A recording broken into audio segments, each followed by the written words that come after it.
दुखद समाचार। तमिलनाडु के कुन्नूर में हेलीकॉप्टर क्रैश में एकमात्र जीवित बचे ग्रुप कैप्टन वरुण सिंह का आज निधन हो गया। वाणिज्य और उद्योग मंत्री पीयूष गोयल ने इन खबरों का खंडन किया है कि अमेरिका के बाजारों में भारतीय फलों के पहुंचने पर कोई प्रतिबंध है। केंद्रीय मंत्रिमंडल ने देश में सेमीकंडक्टर्स और डिस्प्ले मैन्युफैक्चरिंग इकोसिस्टम के विकास के कार्यक्रम को मंजूरी दे दी है।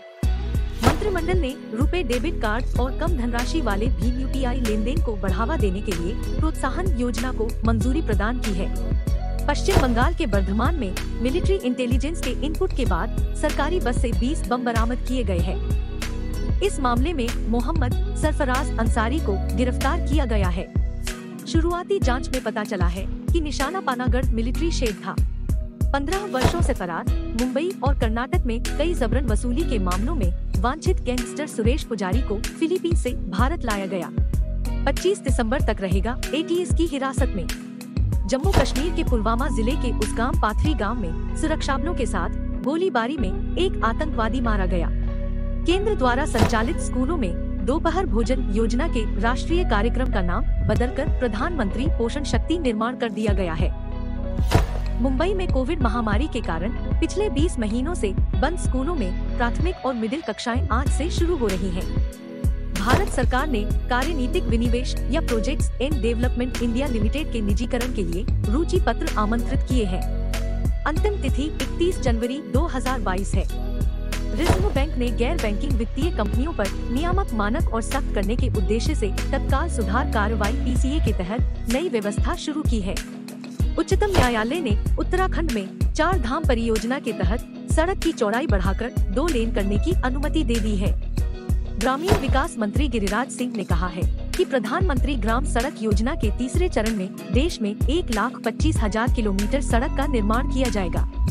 केंद्र सरकार ने जल जीवन मिशन के तहत अगले वर्ष अगस्त तक हर घर जल पहुंचाने के लिए जम्मू कश्मीर को 604 करोड़ रुपए जारी किए हैं। भारतीय कृषि अनुसंधान परिषद ने बाजरे की नई किस्म विकसित की है। नई किस्म का आटा 10 से 15 दिन के बजाय लगभग 6 महीने तक खाने लायक रहेगा। सरकार ने कहा है कि किसी भी परिस्थिति से निपटने के लिए हर स्तर पर सशस्त्र बलों के एकीकरण की प्रक्रिया जारी रहेगी। सरकार ने यह चौंकाने वाली जानकारी दी है कि देश में बैंकों, म्यूचुअल फंड, भविष्य निधि कोष और बीमा कंपनियों के पास 51,576 करोड़ रुपए से अधिक की राशि पड़ी है, जिसका कोई दावेदार नहीं है। केंद्रीय सतर्कता आयोग संशोधन विधेयक 2021 राज्यसभा में भी पारित हो गया है। थोक मूल्यों पर आधारित मुद्रास्फीति WPI नवंबर में बढ़कर 12 वर्षों के उच्चतम स्तर 14.23% पर जा पहुंची है।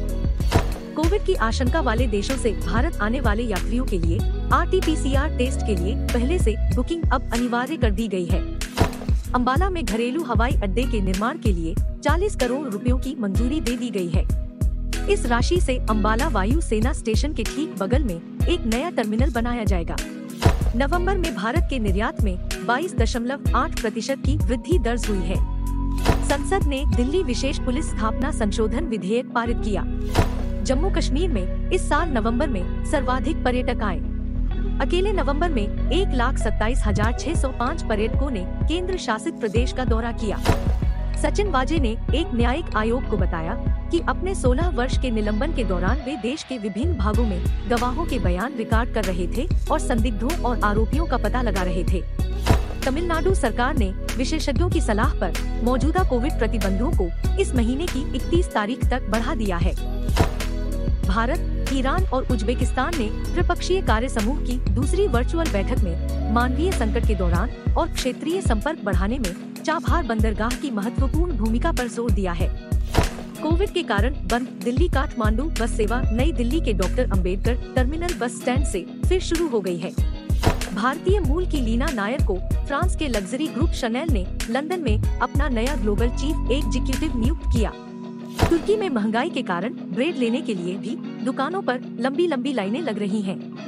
अमेरिका ने कहा है कि अगस्त में अफगानिस्तान में एक ड्रोन हमले में 10 लोगों के मारे जाने के लिए अमेरिकी सेना या अधिकारियों को दोषी नहीं माना जाएगा। भारत ने जलवायु और सुरक्षा पर संयुक्त राष्ट्र सुरक्षा परिषद के एक प्रस्ताव के प्रारूप के विरुद्ध मतदान किया। विराट कोहली ने प्रेस कॉन्फ्रेंस में बताया कि वे चयन के लिए पहले भी उपलब्ध थे और अब भी उपलब्ध हैं। वे केवल आराम करना चाहते थे और कप्तानी से हटाने की सूचना उन्हें मीटिंग से केवल 1.5 घंटे पहले ही मिली थी। ढाका में महिला अंडर 19 सैफ फुटबॉल चैंपियनशिप में भारत ने श्रीलंका को 5-0 से हराया। आर्यन खान को बॉम्बे हाई कोर्ट से राहत मिलने के बाद अब हर शुक्रवार को एनसीबी के दफ्तर में हाजिरी नहीं लगानी होगी।